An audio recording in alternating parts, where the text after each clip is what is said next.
Hello, and welcome to Chagpar MD. I'm Dr. Anise Chagpar, and I am so excited to bring to you a very special video this week for September, which is Ovarian Cancer Awareness Week. Month, I should say. And this week, I have a very special guest, Dr. Elena Ratner. Dr. Ratner is an associate professor of obstetrics and gynecology here at Yale Cancer Center, and she really focuses a lot on ovarian cancer. As many of you know, we have a radio show called Yale Cancer Center Answers, and you will be able to catch a podcast that I have with Elena this weekend as well. But I thought that we would amplify some of the messages in this video. So thank you so much for being here with me today, Elena. Oh, thank you so much for having me. So I thought we'd start off by talking a little bit about ovarian cancer. How common is it? Who gets it? Why should we know about it? So it's a great question, of course, I need to start with. Ovarian cancer is not that common. 25,000 women are diagnosed with ovarian cancer every year here in the States. But the problem with ovarian cancer is that it is very, very deadly. That out of those 25,000 women that get diagnosed every year, as many as 16,000 die from the disease. So every woman only has 1.5% chance of getting ovarian cancer during their lifetime. But because potentially it could be such a difficult cancer to fight, we want to make sure that women are very aware of this cancer and what to do to prevent it. So that's a great point. So let's start with who's at most risk. I mean, if the average woman has, less than a 2% chance of developing ovarian cancer, are there certain women who are at increased risk, who ought to be even more vigilant about really kind of knowing their signs and symptoms because they're at increased risk? Yeah. So this cancer actually can happen to anybody, and that is what's so difficult about it. But yes, there's certain things that definitely predispose women to having a higher risk of getting ovarian cancers or having gynecologic cancers. So the biggest thing right now that we talk about is certainly genetics.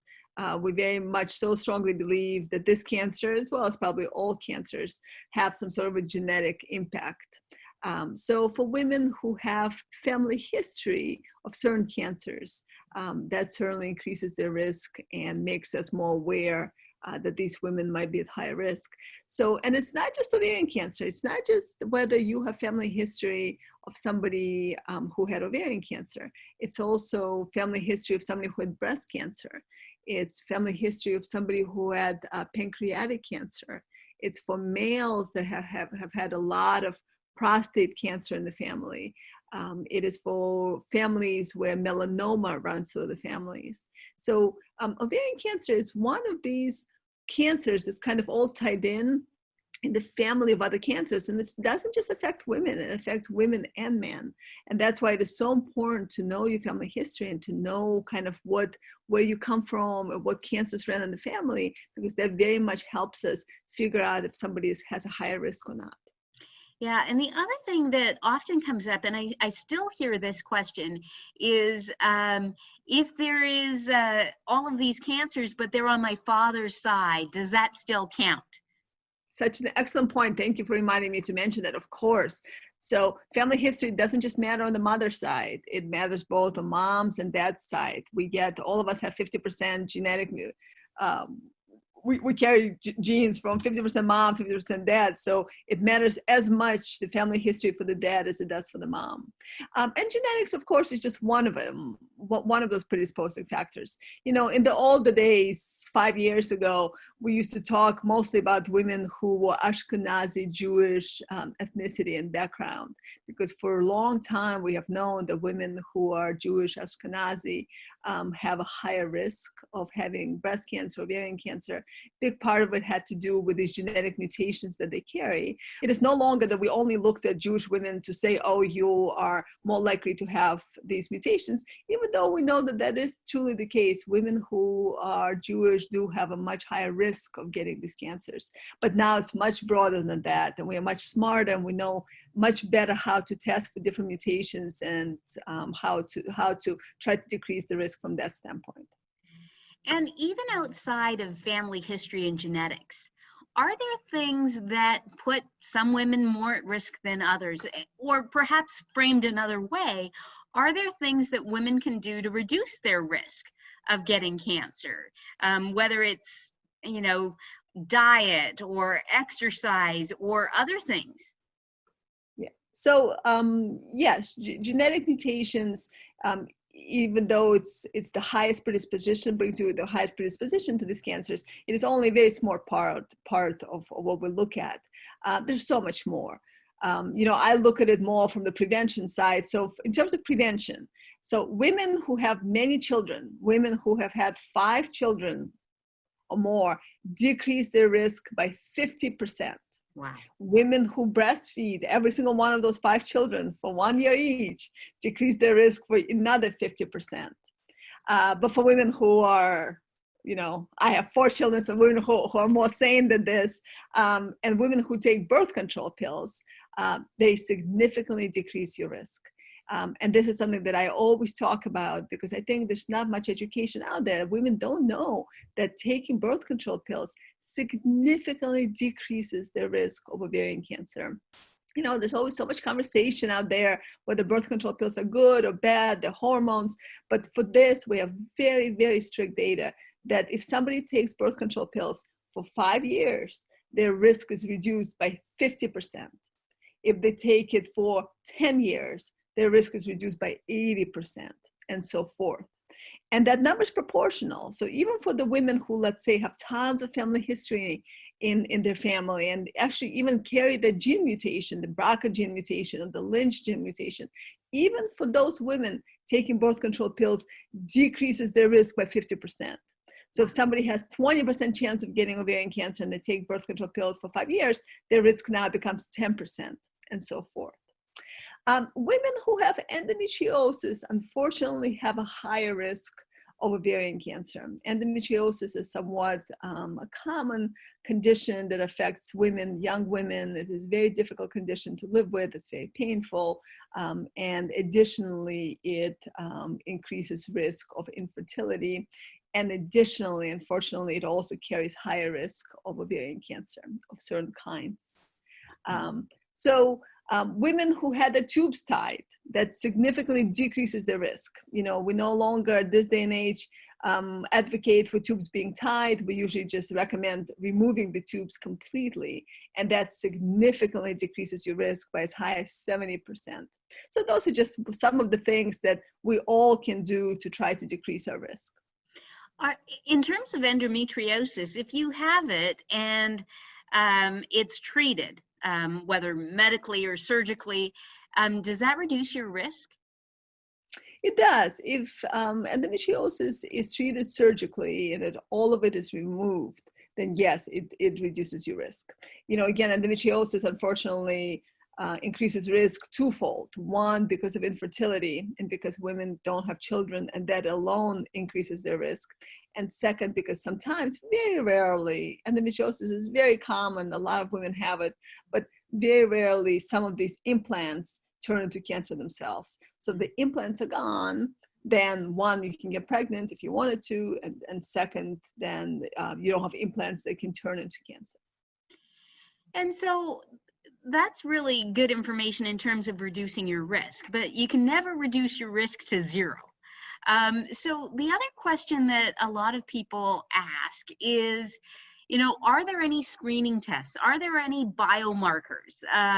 So often we think about screening tests, whether it's mammography for breast cancer or colonoscopy for colon cancer, and everybody's always looking for, a blood test. Is there a blood test that can detect these cancers early?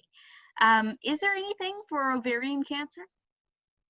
Yeah. So Anissa, you're talking about something that's super important. Like, we talked about prevention. That's how you and I began this conversation. And now we're talking about screening. What can we do to try to detect these cancers early?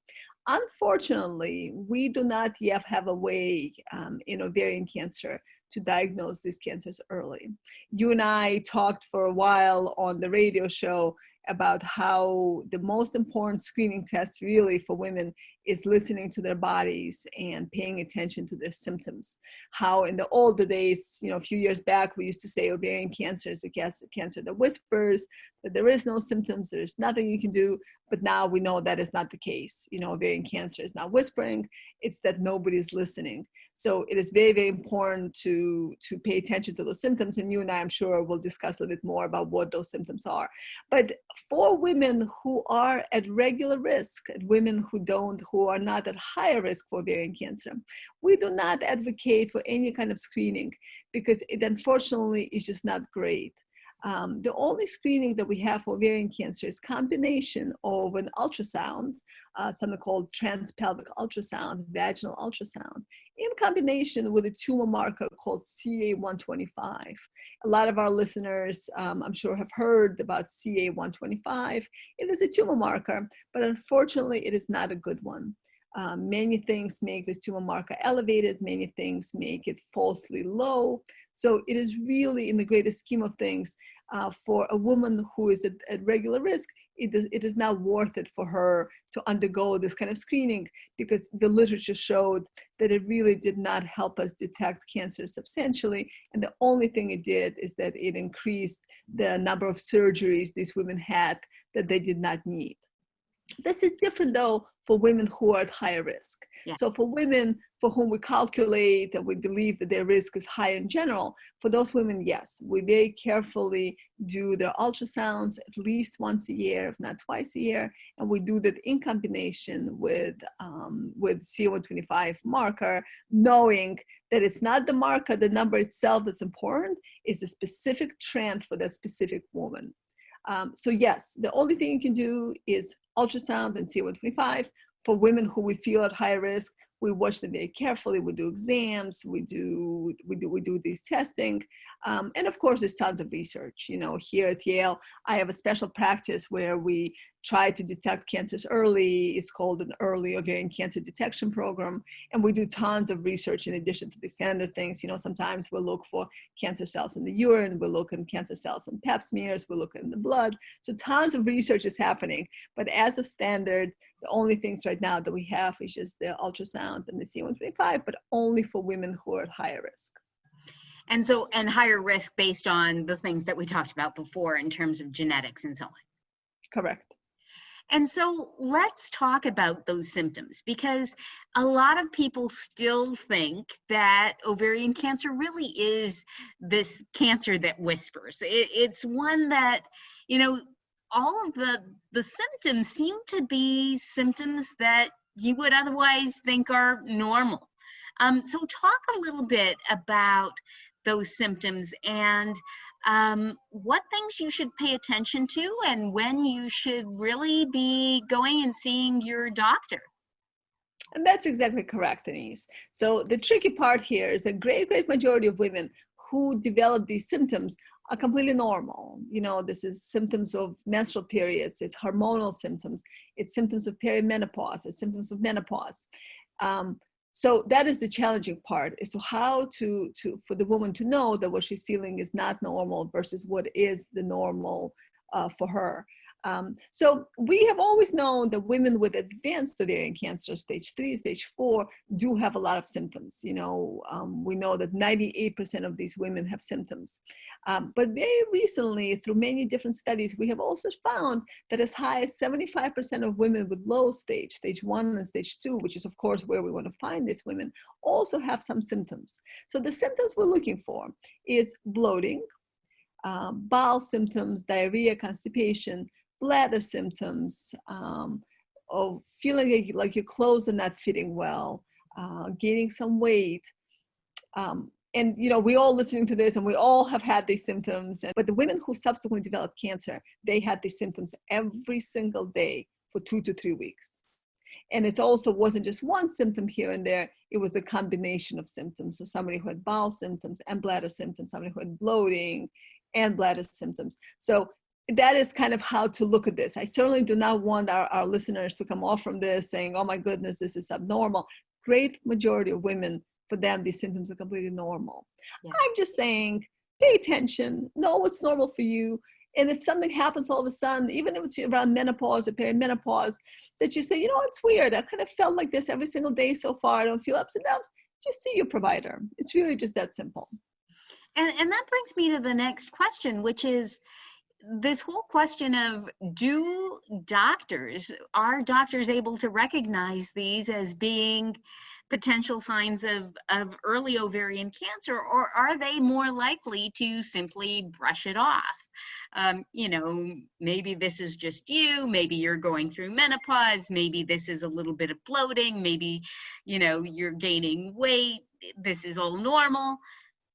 Or are providers actually taking that next step of investigating this, and what should that investigation look like? And this is something that I'm incredibly passionate about. And I even created this whole foundation that we are now doing here in the state of Connecticut for not just patient awareness, not just women awareness, but more also provider awareness. Because we have found that when women are educated about this and they pay attention, they usually go to the doctors that are not necessarily gynecologists. They go to urologists because they're feeling bladder symptoms. They go to gastroenterologists because they have gastroenterologic symptoms. They go to chiropractors. Actually, that's the most third common provider that sees women with this. And these providers, who are wonderful providers and do everything correctly to evaluate what they are good, what they know, what their specialty is. You know, urologists will do all kinds of bladder tests, and all those will come out clean. Gastroenterologists will do bowels workup, and that will be normal. But the trouble is that many of these providers do not know that these symptoms also represent or could represent early ovarian cancer. So we do tons of talks right now through the state and outside the state, and I have patients talking to providers and their children talking to providers to also raise awareness that even when you do everything exactly correct for your evaluation, but the woman keeps coming back to you and saying, you know what, something is still not right, I still don't feel right. And that's a huge part of what we do also for the women. We tell the women, you know, you go back, you demand the care that you deserve, you don't stop, you don't just say, you know, accept everything is fine, like, you know, you got, but it also should not be on the women. Women should not be, in addition to everything else they're doing, this should not be their battle. They should be getting the care that they should expect. So much of what we're doing now is also educating providers about different symptoms and to understand that they also could be ovarian etiology and they should be referred to gynecologists, or you should be getting an ultrasound because there would be an easy way to look at the ovaries that way. And so the next step is to be referred to a gynecologist. So if you're having symptoms, everybody tells you, your urologist tells you everything's normal, your gastroenterologist tells you everything's normal, your chiropractor tells you everything's normal, but your body tells you something's abnormal. Your next step is really to go and see a gynecologist and have presumably an ultrasound and a pelvic exam. Is that right? Exactly. And, you know, there's many physicians. You know, I have the most amazing urologists, the most amazing gastroenterologists that have been diagnosing tons of these cancers and that now I keep in contact with because we did these talks and now they reach out to me every time they actually diagnose ovarian cancer. And they've done an amazing job. You know, they feel it, they know something is wrong, they get ultrasounds. And usually that's really all it takes. Primary care physicians can do that. They can do physical examination as well. And then gynecologists, of course, is another source of answers where they can do a pelvic examination and they can order an ultrasound to get the diagnosis. And so after a diagnosis is made, you know, the gynecologist feels something, sees something on the ultrasound. One of the things that people may expect next is a biopsy, but that isn't always what happens. Talk about why not. Right. So so what you would have as part of your workup, initially you would do an exam and then you would do an ultrasound. We do not biopsy lesions in the ovaries because we worry that the ovary would rupture. And if there's any abnormal cells inside the ovary and you rupture it, then that makes things worse. So in general, biopsying ovaries, we do not do. And if something really looks abnormal, we would go surgically and explore. And if the woman is older after menopause, frequently just take it out. If the woman is younger, we would try to save the ovary and just take the cyst. So biopsy is something that's not done very commonly. We do biopsies if we see some lesions outside the ovary. You know, if there's something additional to the ovary we see that's really suspicious for cancer. For that, we very frequently will do a biopsy, but we will not do that in the ovary itself.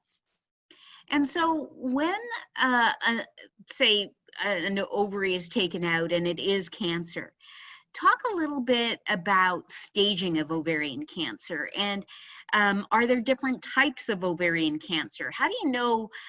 You know, we often think of ovarian cancer as being a really scary diagnosis, very much because of what you said at the outset, which is the majority of these are diagnosed late. They tend to have a poor prognosis. But is that the case for everybody? And what are the factors that really go into dictating a woman's prognosis in terms of ovarian cancer? Yeah, so that's not the case for everybody at all. And so much advances have been made in the field of ovarian cancer over even the past couple of years.